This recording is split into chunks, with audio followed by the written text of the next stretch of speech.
Yai, saya ini punya sawah 1 hektar, tak tanamin padi, itu nggak pernah kaya saya. Sekarang tak tanamin kangkung malah saya kaya, karena tiap 3 hari panen tak kirim ke Jakarta. Itu orang Indramayu yang tanya.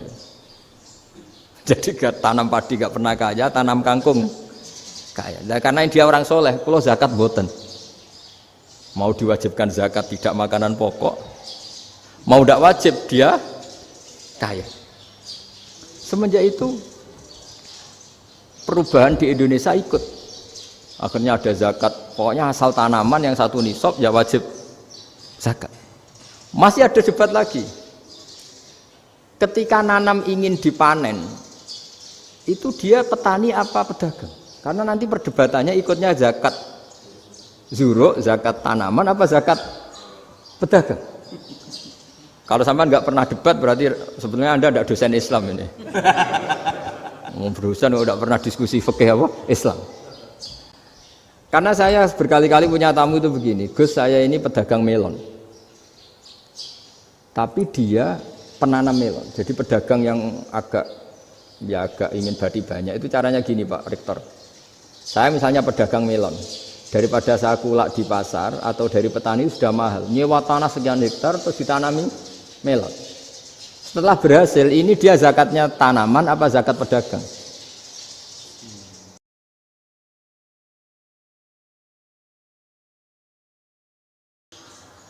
Sehingga termasuk perdebatan kita dalam perilaku, misalnya adat orang NU kalau habis salam itu menghadap ke kiblat karena arah terbaik itu kiblat. Tapi sebagian orang Muhammadiyah atau mungkin semuanya menghadap ke makmum. Itu memang teks hadisnya itu kita yang meneliti hadis itu semua syarah itu berdebat. Nabi memuji kiblat itu arah terbaik, oke. Tapi di bab itu Nabi itu aqbala alaina, menghadap ke kita. Lalu pertanyaannya, kenapa menghadap ke kita? Ada mengatakan karena Nabi memang punya tradisi kadang ngendikan. Ya tentu dulu istilahnya tidak kultum, nggak ada istilah itu dulu, 7 menit itu nggak ada. Tapi ada ulama yang analisis begini, termasuk kitab Fathul Bari. Nabi itu tokoh sentral, taruh lagi Nabi itu tokoh sentral. Ini kata kitab Fathul Bari, bukan kata saya. Nah, orang-orang yang imamu qaumi, orang-orang yang jadi imam di daerah masing-masing, tetap kalau sholat itu ikut Nabi. Ikut Nabi setelah salam langsung pulang. Jadi sebetulnya salam langsung pulang itu ya ada sejarahnya karena dia mau jadi imam di daerahnya. Nah, tidak kebayang kalau Nabi itu madhep kiblat. Kalau Nabi madhep kiblat, orang yang masbuk yang barusan datang pasti langsung usolli misalnya fardhul isya'i misalnya. Terus makmum Nabi, padahal Nabi sholatnya sudah selesai. Jadi intinya gini kata Fathul Bari, imam setelah salam itu harus bikin gerakan atau omongan atau apa saja yang menunjukkan kalau sholatnya selesai. Di antara gerakan itu adalah beliau harus menghadap ke hadirin atau menghadap ke utara atau apa saja yang penting menunjukkan kalau sholat ini sudah selesai. Itu fikih. Jadi fikih itu cara menganalisis itu memang unik. Karena kalau Nabi tetap seperti itu, posisi pancet seperti itu, maka orang yang baru datang mengira Nabi masih sholat. Nah, pertanyaannya kalau mereka sudah takbir, malah sholatnya tidak sah. Kenapa tidak sah? Menggantungkan sholat atau mengikatkan sholatnya dengan orang yang sudah tidak sholat. Jadi menjadikan orang yang nggak sholat sebagai imamnya kan nggak boleh. Maka Nabi harus memaklumatkan dengan gerakan itu bahwa beliau sudah tidak sholat. Karena orang datang dari berbagai daerah. Jadi nganalisis fikih, fiqhul hadis namanya. Itu ulama itu mau tidak mau debat. Karena pertanyaannya itu kenapa? Ya memang mau apa? Karena yang namanya sosial itu yahtamilu muhtamilatin, ada sekian kemungkinan. Makanya dalam madzhab istimbat itu, ketika Nabi sedekah pakai tamer, pakai kurma, itu ulama mesti ngitungnya tuh kut. Kut itu makanan pokok. Sehingga Imam Syafi'i mengatakan kalau di Indonesia pakai beras misalnya, karena kutil balat Indonesia itu beras. Oke, Imam Syafi'i mainstream. Tapi ketika era Yusuf Qaradawi di Al-Azhar di Mesir sana, ulama-ulama mulai usil. Sama sih ingat Mbah Mun sering gejlokan, lah iya petani gabah, petani padi wis melarat wajib zakat. Petani cengkeh, kakao, suga-suga ra wajib zakat hanya karena yang ditanam tidak tidak makanan pokok. Jadi mulai ada ulama mulai gerah lah, kalau bahasa politiknya mulai gerah. Yang petani miskin gara-gara yang ditanam padi wajib zakat. Yang orang-orang di sana misalnya di Sulawesi karena tanamannya kakao atau cengkeh tidak wajib zakat karena bentuknya tidak makanan pokok. Geger kan di Al-Azhar geger. Akhirnya hampir semua ulama berpendapat ya sudah sekarang ketika Nabi menzakati makanan pokok itu jangan dihitung sebagai makanan pokok. Wa mimma akhrajna lakum minal ard. Apa saja, ma itu apa saja. Makanya kata Yusuf Qaradawi, ma itu apa saja. Makanya semua tanaman yang menghasilkan uang itu wajib zakat. Nah, masalahnya kitab-kitab Syafi'iyah itu sudah mamlu'ah, sudah penuh dengan penjelasan misalnya fala zakata fil khadrawat. Maka enggak perlu zakat untuk kayak kangkung, semangka dan sebagainya. Lalu kiai-kiai angkatan modern kayak Mbah Mun itu sering dapat masukan. Saya pernah dengar sendiri. Yai, saya ini punya sawah 1 hektar, tak tanamin padi, itu nggak pernah kaya saya. Sekarang tak tanamin kangkung malah saya kaya, karena tiap 3 hari panen tak kirim ke Jakarta. Itu orang Indramayu yang tanya. Jadi gak tanam padi nggak pernah kaya, tanam kangkung kaya. Nah, karena dia orang soleh, kalau zakat boten. Mau diwajibkan zakat tidak makanan pokok. Mau tidak wajib dia kaya. Semenjak itu perubahan di Indonesia ikut. Akhirnya ada zakat. Pokoknya asal tanaman yang 1 nisab ya wajib zakat. Masih ada debat lagi. Ketika nanam ingin dipanen, itu dia petani apa pedagang? Karena nanti perdebatannya ikutnya zakat zuruk, zakat tanaman apa zakat pedagang. Kalau sampean nggak pernah debat berarti sebenarnya Anda tidak dosen Islam ini. Dosen nggak pernah diskusi fikih apa Islam. Karena saya berkali-kali punya tamu itu begini, Gus saya ini pedagang melon. Tapi dia penanam melon. Jadi pedagang yang agak ingin badi banyak itu caranya gini Pak Rektor. Saya misalnya pedagang melon. Daripada saya kulak di pasar atau dari petani sudah mahal. Nyewa tanah sekian hektar terus ditanami melon. Setelah berhasil ini dia zakatnya tanaman apa zakat pedagang? Karena dia nanam itu mentalnya sudah pedagang. Padahal nanti zakatnya beda kan? Yang 1,2% yang satu rubul usur sama nisul usur sama usur. 1/10 sama 1/20. Kalau zakatnya zuruk kan 1/10 atau 1/20. Yang satu rubul usur kira-kira 2,5. Saya ulang lagi ya. Jadi di era modern itu kita jadi bingung, pedagang tapi gayanya petani, petani tapi hakikatnya. Jadi gampangannya gini ya, kalau saya pedagang beras, kok saya kaya raya, itu mendingan nyewa sekian hektar untuk ditanamin padi ya daripada tengkulak, daripada beli. Akhirnya perdebatannya ini zakatnya pakai apa? Misalnya tebu, misalnya petani tebu. Oh jelas kalau jual nanam tebu itu ingin dijual. Masa apa tiga es tebu berhektar-hektar. Lah kira-kira kalau menurut jenengan ini zakatnya zakat apa? Tijarah apa zakat tanaman? Mentalnya tijarah, mentalnya pedagang. Nah ini saya hanya mau cerita. Khilaf kadang-kadang orang angen-angen. Khilaf itu nggak mungkin enggak. Ya sama seperti NU dan Muhammadiyah selalu khilaf awal Ramadan. Itu memang nggak bisa nggak khilaf. Misalnya begini, saya beri contoh ya. Karena kadang yang khilaf juga nggak pernah belajar. Lucu kan? Tak beri contoh ya. 2001 itu abad keberapa coba? Tahun 2001. Abad 21 abad 20? Abad 21. Jadi meskipun terpaut 1 tahun, padahal abad itu 100 tahun. Nah pikirannya orang-orang Muhammadiyah seperti itu. Hilal kalau sudah melewati garis ufuk, meskipun setengah derajat atau 1 derajat itu sudah ikut bulan berikutnya. Sehingga ya sudah meskipun sekian derajat sudah dianggap Ramadan. Nah pikirannya orang NU enggak. Harus ru'yah bil fi'li. Itu sebetulnya lagi-lagi sebenarnya enggak masalah NU dan Muhammadiyah, itu di kitab-kitab ya seperti itu. Kita ini nggak biasa goblok ya. Artinya kita yang keluarga kiai tahunya kunut mazhab Hanafi, tidak kunut mazhab Syafi'i. Tapi tahu-tahu ini mazhab NU, ini mazhab itu aneh itu menurut kita ini anggap apa? Mana ada Muhammadiyah jadi mustahid, mana ada NU jadi mustahid.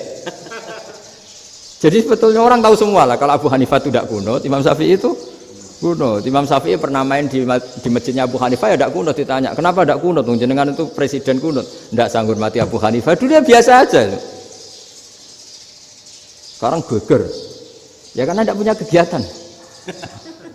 Sebenarnya itu nggak masalah, mulai dulu biasa. Saya teruskan ya. Nah, menurut mayoritas ulama nunggu ru'yah bil fi'li. Ru'yah bil fi'li itu gini. Mata telanjang bisa melihat karena agama ini menggantungkan perintah itu sama melihat. Kalau kamu tidak melihat itu bagaimana kena hukum? Ibarat gini, Pak Rektor datang ke rumah saya tapi saya nggak tahu. Kena nggak saya hukum harus menghormati? Dia datang nggak sembunyi-sembunyi. Saya kena hukum harus menghormati ya kalau melihat, kalau enggak ya enggak. Tapi Pak Rektor tetap bilang, tapi saya hakikatnya datang, jadi saya datang itu. Itu kan ribet.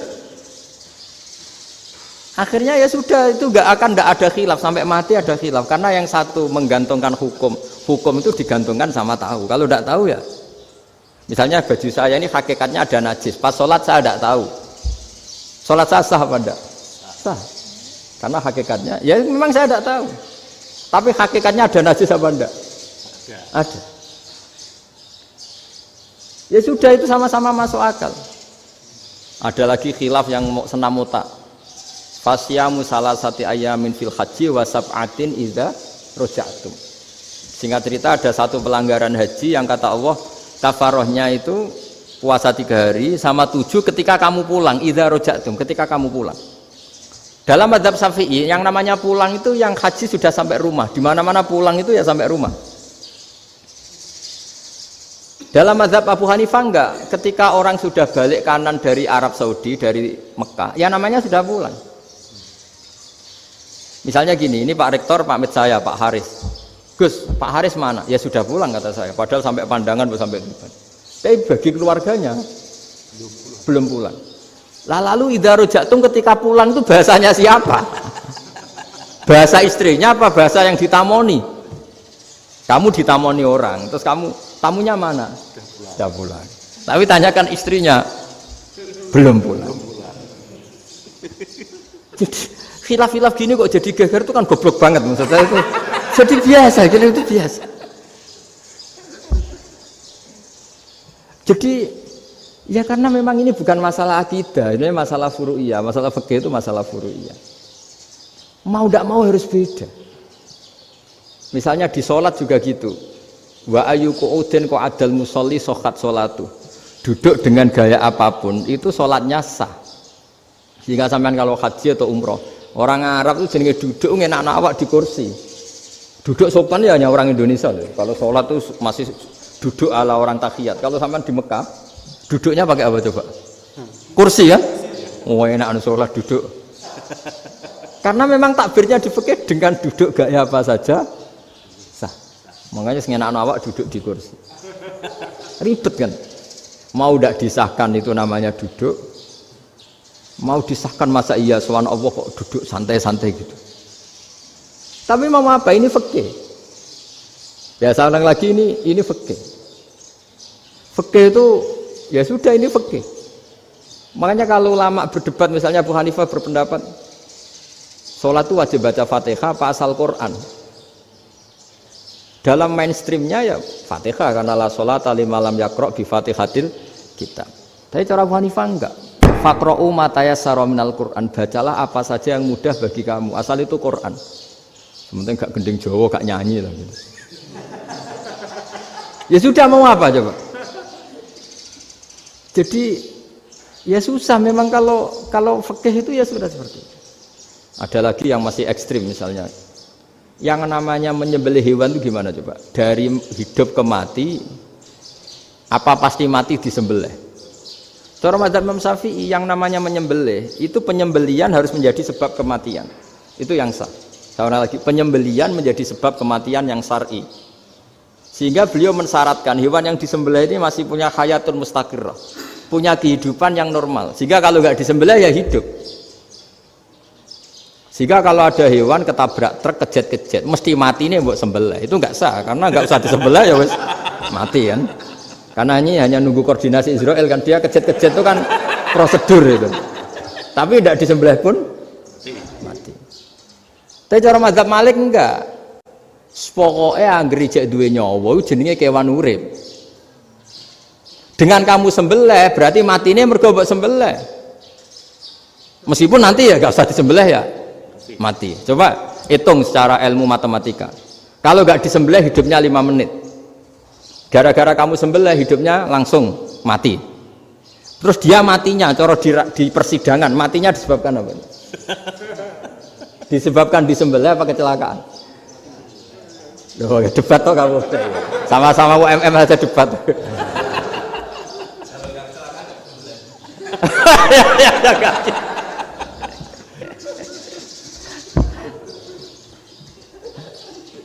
Loh, saya pernah ngalami nyata itu. Saya jalan-jalan sama anak saya pakai motor. Sampai di jalan raya gitu ada ayam jago ketabrak mobil, kejet-kejet. Orangnya tanya, "Gus, ini halal tau ora?" "Wis kanggo kon halal." Suatu saat dia enggak terima kan, tanya, "Kenapa, Gus?" "Ya nak kiai ra pantes, mosok kewan mesti mati nek tak sembelih, nak ra kiai pantes." Karena aku tahu kamu tuh enggak kiai, mesti motifnya itu mergo jago, jajal cilik enggak tak kokno. Ada kan ayam itu bayi kan enggak ditanyakan. Kejet-kejet mati rak lah wong cilik wae. Tapi masalahnya ini kan jago. Eman itu. Tapi secara fikih pertanyaannya tadi, hewan yang sudah tidak punya hayatun mustaqirrah, dia hanya punya al-hayat al-ittiroriyah, dia punya harokah ittiroriyah. Dia mati kejet-kejet memang prosedur mati harus seperti itu. Mbok kecelakaan kayak apa, kalau mati kan kejet-kejet dulu. Nah, ketika kejet-kejet ini pertanyaannya ini kan hidup apa mati namanya? Enggak, namanya hidup apa mati? Pas kejet-kejet itu. Hidup. Cara Imam Malik itu hidup. Ya sudah, kalau hidup disembelih ya halal. Karena misalnya nanti kalau nggak disembelih matinya kan 2 menit lagi. Gara-gara disembelih mati sekarang. Tetap penyebab kematian itu nyembelih. Penyembelian ini sebab kematian. Tapi kalau Imam Syafi'i enggak, cara berpikir wes nemen, paling roh besok kaget langsung mati. Kalau gitu berarti kamu nyembelih barang mati. Jadi fikih itu kadang unik. Makanya ketika ngitung fikih itu unik ya. Orang keluar mani wajib apa? Mandi kan. Terus Imam Syafi'i ditanya, kenapa kalau orang lahir kelahiran juga harus mandi? Namanya nifas. Fa innal walada waliyun munaqidun. Ya, anak ya mani yang menggumpal. Bedanya apa anak dengan mani itu? Jadi fikih itu kadang lucu. Di rumah-rumah tenan juga lucu. Keluar mani wajib mandi. Berarti kalau keluar anak ya wajib mandi karena hakikatnya anak adalah mani yang mengkristal. Terus usia orang sudah didosan macam-macam itu kan hakikatnya mani. Itu fikih. Nah terus ditanya, kenapa kalau lahir langsung mati tidak wajib disolati? Ya jawabannya Mas Syafi'i lucu. Di mana-mana sholat itu nyolati mayit. Yang namanya mayit itu pernah hidup terus mati. Kalau itu tidak mayit ya sudah. Jadi kadang, nah iya kan disebut sholat mayit. Yang namanya mayit itu apa? Pernah hidup. Nah ini kan tidak pernah hidup. Maka ya sudah seperti itu. Jadi nggak khilaf itu nggak mungkin. Nah kalau qit'atul lahmin, kalau hanya potongan daging, mungkin wah itu tidak manusia karena qit'atul lahmin. Sekarang pertanyaannya, kalau sudah berbentuk manusia, meskipun tidak pernah hidup, nah ini mulai perdebatan karena melihat tidak pernah hidup itu nggak memenuhi syarat, tapi melihat ini sudah suratu adamiyin, bentuknya sudah.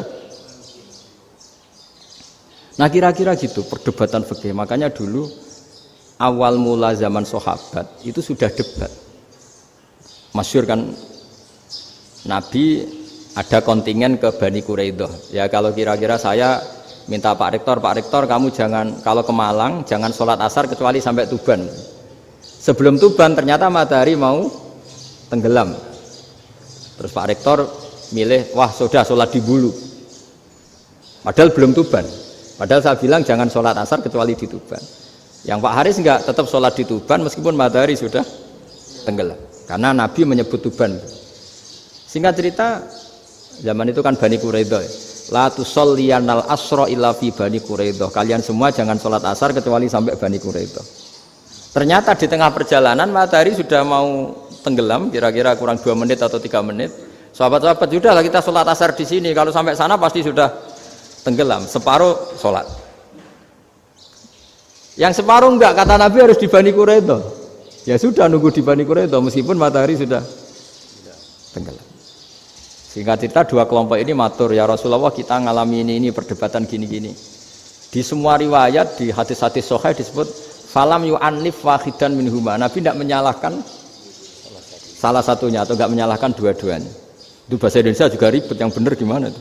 Enggak menyalahkan salah satunya, apa enggak menyalahkan dua-duanya? Gimana bahasa benernya? Salah satunya. Salah satunya itu dua-duanya? Ya. Enggak, kalau bahasa Indonesia tidak menyalahkan Kedua-duanya. Kedua-duanya apa salah satunya yang benar? Kedua-duanya. Kedua-duanya. Bahasa Indonesia itu ya kadang ruwet ya. Orang pinter kayak Pak Habibie itu namanya ya orang luar biasa. Nanti sekolahnya orang-orang idiot itu ya sekolahan luar biasa. Orang pinter banget bahasa Indonesianya ya luar biasa. Kalau sekolah untuk orang-orang yang idiot juga luar biasa. Jadi kalau dipuji luar biasa itu gak jelas ini luar biasa ya. Gak jelas kadang bahasa kita ini kadang ya gak jelas. Nah itu gak menyalahkan dua-duanya apa salah satunya? Keduanya, tidak menyalahkan kedua-duanya. Misalnya dibahasakan nggak menyalahkan salah satunya, benar apa salah? Benar, benar. Ya sudah benar semua. Jadi itu bukti bahwa ijtihad itu boleh. Saya ulang lagi, bukti bahwa ijtihad itu boleh. Padahal ini jelas yang satu harus sholat asar, padahal matahari sudah tenggelam. Makanya di antara fikih unik itu begini. Saya ulang lagi fikih unik.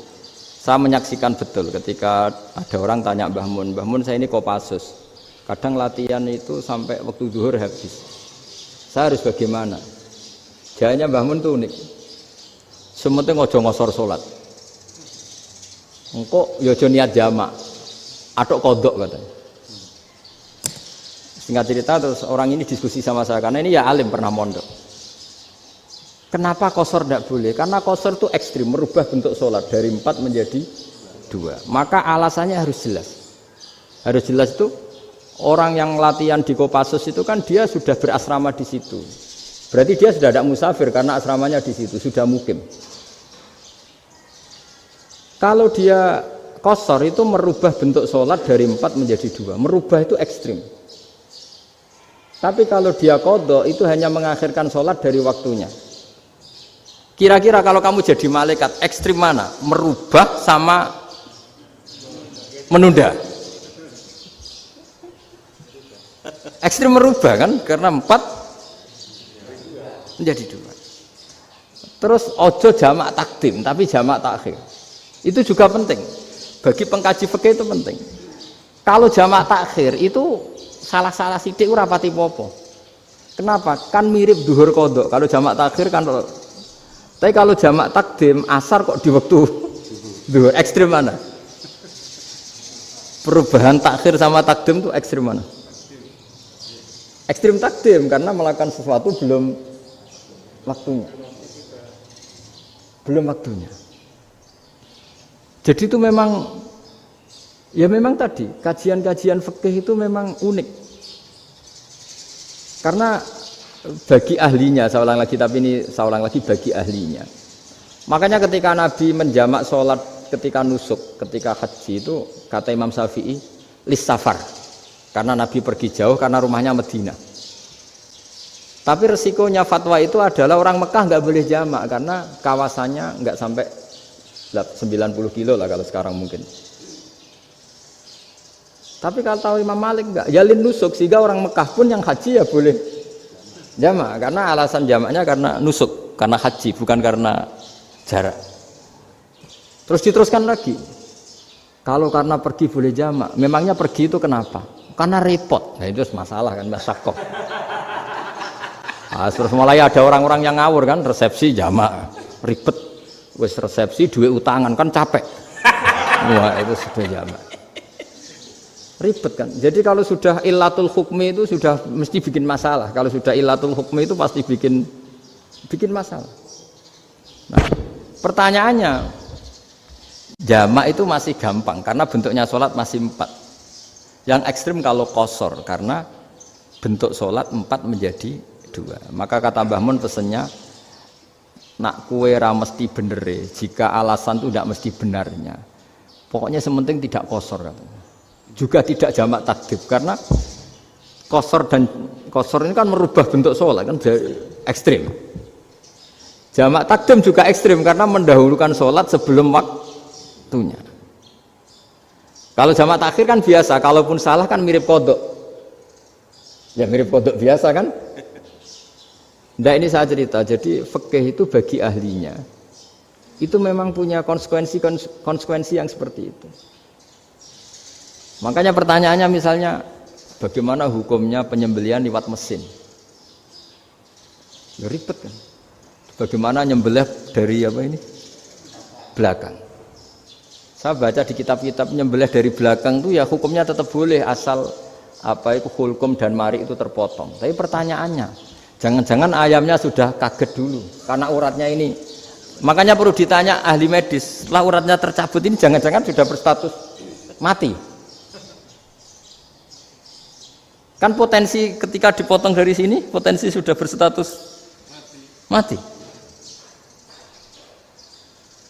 Makanya, kalau misalnya menyembelih dengan dibacok, itu langsung mati gimana?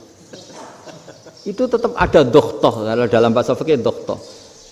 Dia terkaget, gitu, ada dokhtoh karena nggak bisa bernafas terus mati. Berarti kelangsungannya bangkai. Jadi orang yang pengkaji fikih itu ya seperti itu, memang itu yang ditekuni. Tapi kita sebagai orang awam ya tadi, nak sing kecelakaan itu wedhus, ayam jago ngeman, tapi nak pitik cilik ikhlas.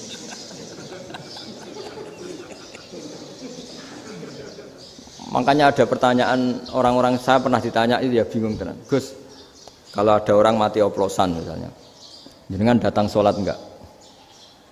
Ya datang sholat kan, dia orang mukmin, saya tetap sholat. Kenapa? Ya kan matinya oplosan. Tapi andaikan tokoh yang mati, kamu sholat enggak? Ya sholat kan dia tokoh. Jadi ribet. Fikih itu ribet. Makanya Imam Nawawi nanti ngendikan gini. Ada orang ngundang Nabi, ya Rasulullah, saya mohon nyolati ini. Nabi tanya, punya utang enggak? Punya. Nabi, saya enggak mau nyolati mayit yang punya utang. Terus ada sahabat datang, ya Rasulullah, utang itu tak ambil alih kami. Berarti dia sudah tidak punya utang. Terus Nabi kerso nyolati. Pertanyaannya, utang itu hal yang boleh. Saya ulangi, utang itu hal yang boleh. Tapi kenapa Nabi se-ekstrim itu? Tapi ketika Nabi mau kondur itu ngendikan gini, ini PR ya bagi UMM, ini PR ya. Nabi sebelum kondur bilang gini, sallu ala sahibikum. Jong saya tidak nyolati ini, tapi tolong ini disolati. Terus kata Imam Nawawi, dianalogikan atau dikiaskan siapapun pelaku dosa besar atau mati dalam keadaan tidak benar. Misalnya pas dugem mati, pas oplosan mati. Itu sebaiknya tokoh-tokoh itu enggak nyolati karena nanti dianggap penghormatan.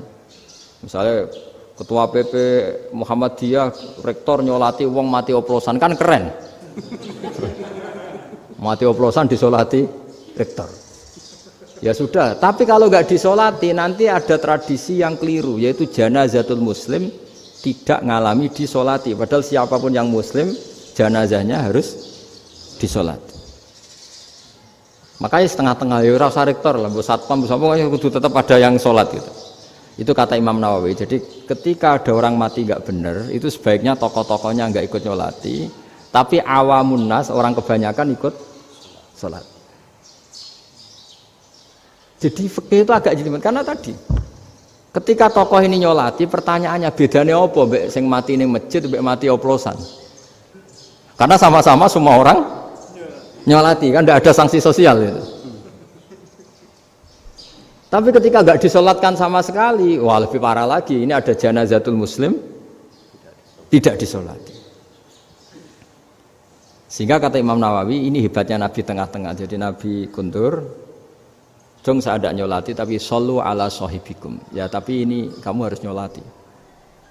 Kata Imam Nawawi, orang yang mati bunuh diri, orang yang mati oplosan, orang mati secara enggak benar itu asal dia muslim tetap wajib disolati. Karena sholat ini hakul muslim.